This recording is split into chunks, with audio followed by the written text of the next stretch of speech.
Petticoat সামান্য ঢিলা করলে মালিশ করতে সুবিধা হবে। ডাক্তার বলে দিয়েছে ভালোভাবে মালিশ করতে, না হলে সমস্যা হবে। ব্যথার ওষুধের সাথে 3টে ঘুমের ওষুধ দিলাম। আজ মাসি শুধু ব্লাউজ আর পেটিকোট পরেছে। গভীর রাতে উঠে যা যা হলো তা কোনো দিন ভুলব না।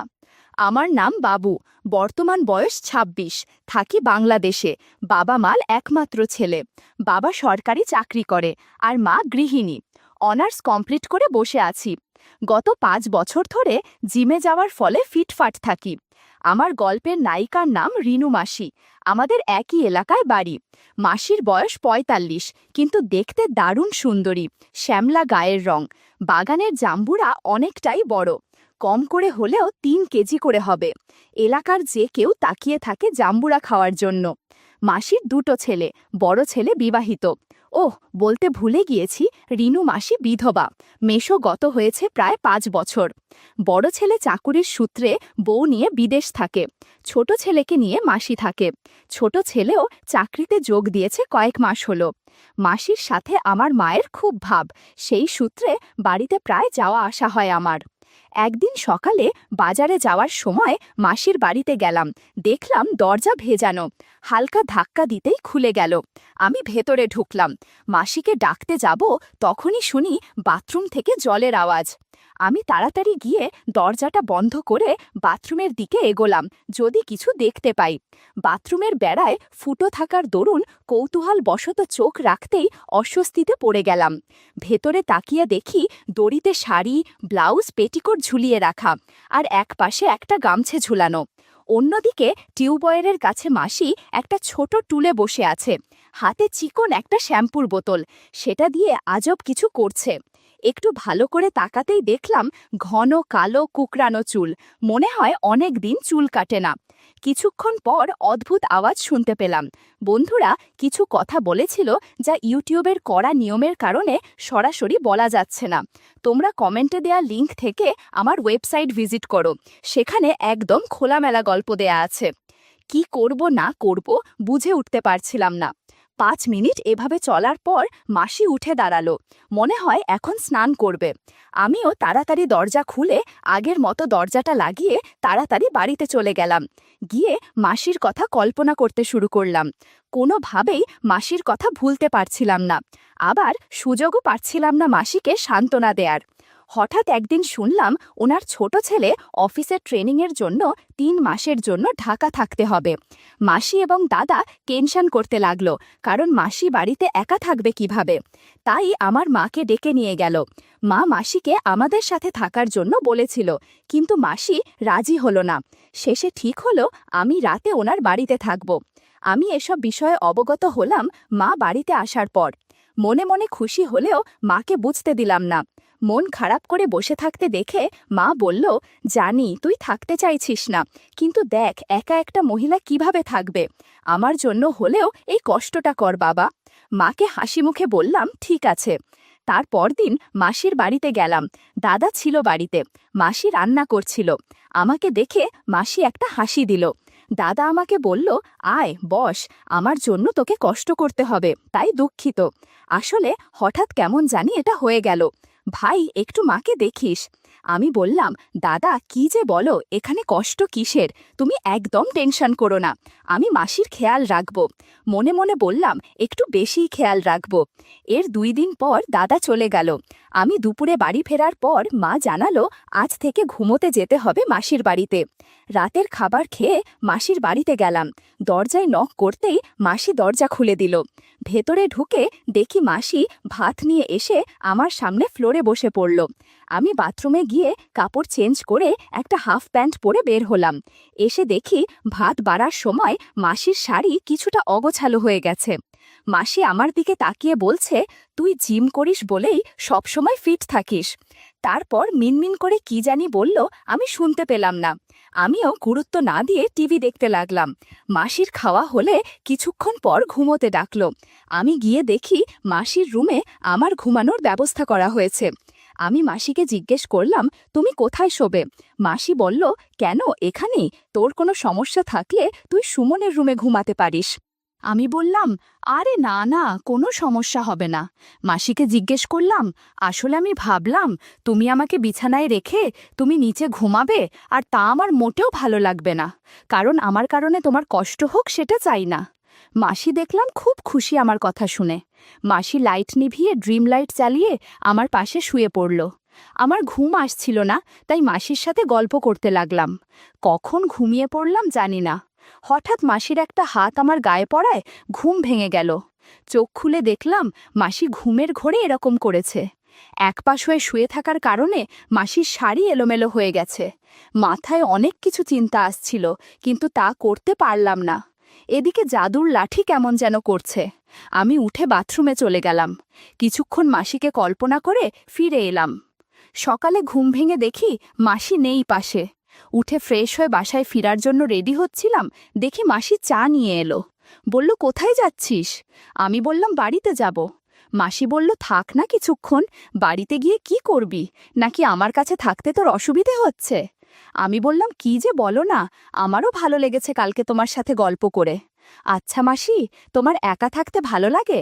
মেশো গত হওয়ার পর তো তুমি একদম একা হয়ে গেলে। বড় দাদা তো বাইরে থাকে, ছোট দাদাও জব নিয়ে ব্যস্ত। তোমার সময় কাটে কিভাবে? মাসি দেখলাম চুপ হয়ে গেল। তখন বললাম, দুঃখিত, আমি বুঝিনি তুমি আমার কথায় কষ্ট পাবে। আমি তোমাকে কষ্ট দিতে চাইনি। তখন মাসি বলল, আসলে কি বলবো, তোর মেশো মারা যাওয়ার পর থেকে খুব একাকিত্ব অনুভব করি। তোর মেশো মারা যাওয়ার আগে কত জায়গায় বেড়াতে যেতাম, কিন্তু তোর মেশো মারা যাওয়ার পর একা হয়ে গেলাম আর ঘর বন্দি হয়ে গেলাম। এই কথা বলে মাসি কাঁদতে লাগলো। আমি মাসিকে সান্ত্বনা দিলাম।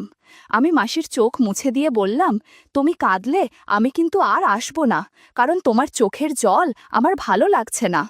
মাসি আমার দিকে তাকিয়ে কান্না থামিয়ে চোখ মুছতে মুছতে বলল, দেখ তোর চাটা তো খাওয়াই হলো না। আমি বললাম, থাক, আমি খেয়ে নিচ্ছি।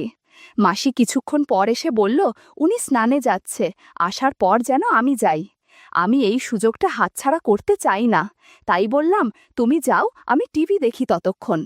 মাসি কলতলায় ঢোকার কিছুক্ষণ পর আমি গিয়ে সেখানে চলে গেলাম। দেড়ার ফুটো দিয়ে দেখলাম সাবান ব্যবহার করছে। আমি এই সুযোগে মোবাইলটা বের করে সাইলেন্ট করে সমস্ত ঘটনা ক্যামেরাবন্দি করে নিলাম। সেদিনের মতো মাসি আজও একই কাজ করছে, তবে আজ শ্যাম্পুর বোতলটা নেই। আজ একটা মূলো নিয়ে এসেছে। আমি চুপ দাঁড়িয়ে রইলাম। যখন প্রায় শেষের দিকে, তখন আমি ভিডিও বন্ধ করে টিভির রুমে গিয়ে টিভি দেখতে লাগলাম। কিছুক্ষণ পর মাসি বের হতে গিয়ে পা পিছলে পড়ে গেল। আমি তাড়াতাড়ি মাসিকে ধরে তুললাম। তুলতে গিয়ে গাছের জাম্বুরার সাথে ধাক্কা লাগলো, তবুও সেদিকে খেয়াল করলাম না। মাসিকে কোলে নিয়ে বিছানায় বসালাম।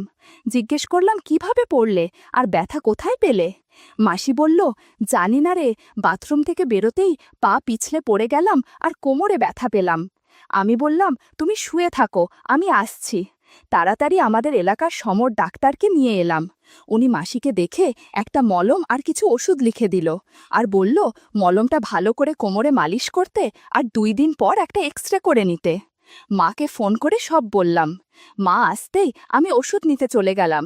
ফিরে আসতেই মা বলল, তুই এখানে থাক, আমি ফোন করলে তোর আর মাসির খাবারটা নিয়ে আসবি। আমি মাথা নেড়ে হ্যাঁ বললাম। মা যেতেই আমি দরজা বন্ধ করে মাসির পাশে এসে বসলাম। মাসিকে জিজ্ঞেস করলাম, এখন কেমন লাগছে? বলল, খুব ব্যথা করছে রে। আমি বললাম, দেখি, আমি মালিশ করে দিচ্ছি, ভালো লাগবে। বলল, না না, আমি করে নেব, তুই আমাকে মলমটা দে। আমি নিরাশ হয়ে মাসিকে মলমটা দিলাম, কিন্তু ব্যথার কারণে মাসি ভালো করে মলম নিতে পারছে না। আমার দিকে তাকাতেই বললাম, কেন? তখন তো খুব বড় মুখ করে বলেছিলে। মাসি বলল, আমার কেমন যেন লাগছে। আমি বললাম, আমি যদি কাউকে না বলি তাহলে তো সমস্যা নেই, নাকি আমি পর কেউ? এই কথা বলতেই মাসি আমার হাত ধরে বলল, না রে, আসলে তোকে আর কষ্ট দিতে চাইছি না, অনেক তো করলি আমার জন্য। আমি বললাম, আর কিছু বলবে? দেখি, এবার মলমটা লাগিয়ে দি, দেখবে ভালো লাগবে। এটা বলে মলম লাগিয়ে মালিশ করতে লাগলাম, কিন্তু পেটিকোটের কারণে মালিশ করা যাচ্ছিল না। আমি বললাম, তুমি সামান্য ঢিল করে দাও, নয়তো কোমরে ব্যথা থেকে যাবে, আর তখন তোমারই সমস্যা বাড়বে। আর ডাক্তার বলেছে ব্যথা না কমলে ইঞ্জেকশন দিতে হবে প্রতিদিন 3টে। মাসি তখন ভয়ে বলল, না না, তাহলে তুই মালিশ করে দে। এই বলে মাসি পেটিকোট ঢিলা করে নিল। আমি সাবধানে মলম দিয়ে মালিশ করে দিলাম। এমন সময় হঠাৎ ফোনটা বেজে উঠতেই দেখি মা ফোন করেছে। বলল, বাড়িতে আয়, তোর আর মাসির খাবারগুলো নিয়ে যা। আমি মাসিকে বললাম, মাসি, আমি খাবার নিয়ে আসছি, তুমি শুয়ে থাকো। আমি দরজায় তালা লাগিয়ে বাড়িতে চলে গেলাম। মাঠ থেকে খাবারের ব্যাগটা নিয়ে মাসির বাড়িতে চলে গেলাম। তালা খুলে ভিতরে ঢুকে দেখি মাসি ঘুমিয়ে পড়েছে। আমি দাঁড়িয়ে কিছুক্ষণ মাসিকে দেখতে শুরু করলাম আর হাতে নারকেল তেল নিলাম, যাতে বিশেষ কাজ করতে পারি। কিছুক্ষণ পর রুম থেকে বের হয়ে দরজার সামনে এসে দরজাটা এমনভাবে বন্ধ করলাম যাতে মাসি জেগে যায়। ভিতরে ঢুকে দেখি মাসি জেগে আছে। আমি গিয়ে থালা এনে মাসিকে বসিয়ে দিলাম আর থালাতে ভাত দিলাম খাওয়ার জন্য। কিন্তু মাসির বসতে কষ্ট হচ্ছিল দেখে মাসিকে ধরে দেওয়ালে হেলান দিয়ে বসালাম। মাসি ব্লাউজ আর পেটিকোট পরে আছে। হেলান দিয়ে বসার কারণে কেমন যেন লাগছিল। এরপর মাসি খাবার খেতে শুরু করল আর আমি গাছের জাম্বুরার দিকে তাকিয়েছিলাম। মাসি কিছুটা আঁচ করতে পারলেও নিরুপায়। মাসিকে বললাম, আমি খাইয়ে দিচ্ছি। মাসি না না বললেও পরে রাজি হলো। খাবার খাইয়ে মাসিকে বললাম, আমি জিমে যাব, কোনো প্রয়োজন হলে আমাকে ফোন করবে। আমি আবার দরজায় তালা দিয়ে বাড়িতে গিয়ে জিমের ব্যাগ নিয়ে বের হয়ে গেলাম। জিমে ঢুকতেই মাসির ফোন। আমি বললাম, মাসি বলো। মাসি বলল, কতক্ষণ পর আসব? আমি বললাম, এইমাত্র এলাম, 1.5 ঘন্টা পর চলে আসব। জিম করতে করতে মাসির 3বার ফোন এলো। তারপর ফোন করতেই মাসি বলল, আর কতক্ষণ লাগবে তোর? আমার ভালো লাগছে না, তুই তাড়াতাড়ি চলে আয়। আমি বললাম, কি হয়েছে, কোনো সমস্যা? তখন বলল, না তেমন না, তবে বাথরুম যাওয়া দরকার, কিন্তু আমি উঠতেই পারছি না। আমি বললাম, আচ্ছা, আমি 10 মিনিটের মধ্যে আসছি। আমি তাড়াতাড়ি মাসির বাড়িতে গেলাম। মাসিকে সাপোর্ট দিয়ে বাথরুমে নিয়ে গেলাম। একটু পর আবার মাসিকে এনে বিছানায় শুইয়ে দিয়ে স্নান করতে গেলাম। স্নান সেরে বের হওয়ার সময় গামছা পরে বের হলাম। মাসি দেখলাম আমার দিকে তাকিয়ে আছে। আমি বললাম, কি দেখছো? মাসি বলল, তুই অনেক হ্যান্ডসাম আর শক্তিশালী, তবুও একটা মেয়ে বন্ধু নেই। এটা বলেই মাসি খিলখিল হাসছিল। সুযোগ বুঝে বললাম, তুমিও তো বন্ধু হতে পারো। কথাটা শুনে মাসি চুপ হয়ে গেল।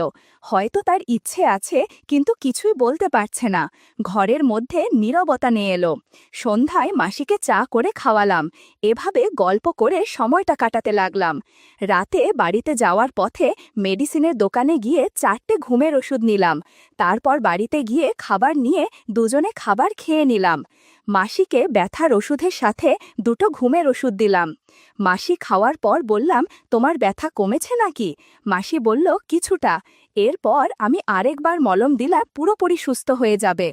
আমি মালিশ করতে করতে মাসির সাথে গল্প করছিলাম। মাসি প্রথমে কথা বললেও পরবর্তীতে হুম হুম বলতে বলতে আর এক পর্যায়ে চুপ হয়ে গেল। আমি উঠে লাইট নিভিয়ে মোবাইলের লাইট জ্বালিয়ে কিছুক্ষণ অপেক্ষা করে মাসিকে ডাকলাম। মাসির কোনো সারা শব্দ নেই। বুঝতে পারলাম ঘুমিয়ে পড়েছে। এখন গান বাজনা করা যাবে। আমি ধীরে ধীরে তবলা 2টো হাতে নিয়ে কিছুক্ষণ বাজাতে শুরু করলাম। অনেক ভালো লাগছিল আমার। একটু পর মাসি নড়ে বসল। মনে হলে ঘুম ভেঙে গেছে, তাই তবলা বাজানো বন্ধ করে সরে গেলাম। দেখলাম মাসির কোনো সারা শব্দ নেই। অনেক ক্ষুধা লাগার কারণে গুড়ের খুঁটি থেকে গুড় খেলাম, কিন্তু চুলের কারণে বারবার অস্বস্তি হচ্ছিল। গুড় খেতে খেতে গান বাজনা করে অনেক রাত হয়ে এলো। সব কিছু ঠিকঠাক করে ঘুমিয়ে পড়লাম। সকালে আমার ঘুম ভাঙলে দেখি মাসি এখনো ঘুমে। মাসির দিকে তাকাতেই কাল রাতের ঘটনাগুলো মনে পড়ে গেল। একটা বুদ্ধি মাথায় এলো। আমি জাদুর লাঠি বের করে চোখ হালকা বন্ধ করলাম। দেখলাম মাসি ঘুম থেকে উঠেছে আর আমার দিকে তাকিয়েছে। মনে হলো মাসি চমকে উঠেছে, এক পলকে তাকিয়ে রইল। আমি মনে মনে খুশি হলাম, যাক, আমার প্রথম পরিকল্পনা কাজে দিয়েছে। কিছুক্ষণ পর আমি উঠতেই মাসি দেখলাম চোখ বন্ধ করে নিল। আমি উঠে বাথরুমে গিয়ে ফ্রেশ হয়ে নিলাম। তারপর রান্নাঘরে গিয়ে চা বসিয়ে মাসিকে ডাকতে আসলাম। মাসি চোখ খুলে আমার দিকে তাকিয়ে রইল। বললাম, বাব্বা, এত ঘুম তোমার? বলল, কোথায় আর ঘুমালাম, সারা রাত তো তোর জ্বালায় ঘুমাতে পারলাম না। আমি ভয় পেয়ে গেলাম। তার মানে মাসি কাল রাতের ঘটনা সব জানে। তারপরও ভয়ে ভয়ে জিজ্ঞেস করলাম, আমি কি করেছি? বলল, তুই কালকে ঘুমের ঘোরে হাত পা যেভাবে নাড়াচ্ছিলে তাতে কিভাবে ঘুমাবো? বুঝলাম, মাসি বানিয়ে কথা বলছে।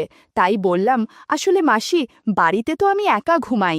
মাসি বলল, তোর হাতে জাদু আছে, আজ ব্যথা একটু কম মনে হচ্ছে। ঘড়িতে দেখি তখন 10টা। এদিক ওদিক কথা বলে সময় কাটাচ্ছিলাম।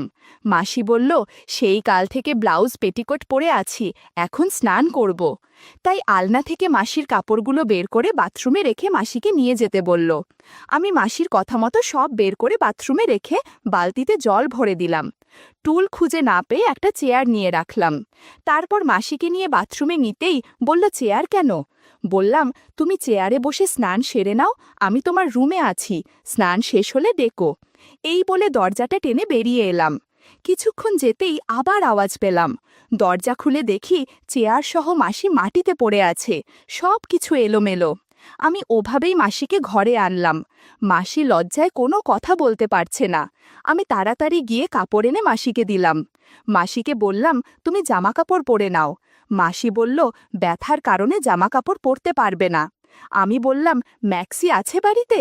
মাসি, হ্যাঁ আছে, আলমারিতে দ্বিতীয় তাকে। মাসিকে ম্যাক্সি দিয়ে বললাম, তুমি তৈরি হয়ে নাও, আমি অটোরিকশা নিয়ে আসি, ডাক্তারের কাছে যেতে হবে, এক্সরে করাতে হবে। মাসি বলল, একটু তাড়াতাড়ি আসিস। কিছুক্ষণ পর অটোরিকশা এনে মাসিকে নিয়ে চলে গেলাম ডাক্তারের কাছে। ডাক্তার এক্সরে করে বলল, সাংঘাতিক কোনো ইনজুরি হয়নি, একটু ব্যথা পেয়েছে, এই ওষুধগুলো খেলে ঠিক হয়ে যাবে। আমরা ওষুধ কিনে বাড়িতে চলে এলাম। রাতে যখন মলম দিচ্ছিলাম তখন আমার বন্ধু ফোন করল। আমি ফোন রিসিভ করে লাউডস্পিকার অন করে মালিশ করতে করতে হ্যালো বললাম। বন্ধু বলল, তুই কই, চল ঘুরতে বেরোই। বললাম, এখন সম্ভব নয়, আমি ব্যস্ত। ও বলল, চল না। আমি বললাম, আমি জিএফের সাথে আছি। ও বলল, আরে ব্যাস, তুই আসলেই পারিসও বটে, একবার সোমার সাথে বন্ধুত্ব করলি, আবার সোমার মায়ের সাথেও বন্ধুত্ব করলি। আরও কিছু কথা বলেছিল, যা ইউটিউবের কড়া নিয়মের কারণে সরাসরি বলা যাচ্ছে না। তোমরা কমেন্টে দেয়া লিংক থেকে আমার ওয়েবসাইট ভিজিট করো, সেখানে একদম খোলামেলা গল্প দেয়া আছে। আমি তাড়াতাড়ি ফোনটা কেটে দিলাম। কি যে মুশকিলে পড়ে গেলাম, ভারী রাগ হচ্ছিল। মাসি সব শুনে ফেলেছে, এখন কি হবে? আমি মাসির দিকে না তাকিয়ে উঠে হাত ধুয়ে নিলাম। মনে মনে বললাম, ধুর, সব শেষ করে দিল। মাসি আমাকে কিছু বলতে চাইছে, তাই মাসিকে বললাম, কিছু বলবে? মাসি হেসে বলল, হুম। আমি বললাম, বলো, কি বলবে? মাসি বলল, খুব তো সাধু সেজেছিলি, মেয়ে বন্ধু নেই, অথচ মেয়ের পাশাপাশি মাকেও আশীর্বাদ করলি। মাসির মুখে কথাগুলো শুনে একটু হচকিয়ে গেলেও নিজেকে সামলে বললাম, দূর মাসি, কি বলো, বন্ধু দুষ্টুমি করছিল। মাসি আমার কথা থামিয়ে বলল, হয়েছে, আর সাধু সাজতে হবে না, বোঝার যথেষ্ট বয়স হয়েছে আমার, তুই আমাকেও একটু আশীর্বাদ কর। মাসির এই কথা শুনে আরও অবাক হয়ে গেলাম। এতদিন যা ভেবেছি, মাসি এখন নিজ থেকেই তা বলছে। আমি আর কথা বাড়ালাম না, জাদুর লাথি নিয়ে মাসিকে আশীর্বাদ করলাম। পুরো বাড়িতে চেঁচামেচির শব্দ, তার থেকে বেশি শব্দ হচ্ছিল হাততালির। ঘণ্টাখানেক মাসিকে আশীর্বাদ করে বললাম, মাসি, এই প্রসাদটুকু খেয়ে নাও, তাহলে সুস্থ হয়ে যাবে। আমার কথা মতো মাদি প্রসাদ খেলো। বলল, আজ থেকে এই আমার সেবা যত্ন করছি, আর একা থাকতে ভালো লাগে না। আমি বললাম, তুমি সুস্থ হলে যখনই আমাকে ডাক দিবে আমি ছুটে চলে আসব। সেদিনের পর থেকে মাসির একাকিত্ব যেন কেটেই গিয়েছে।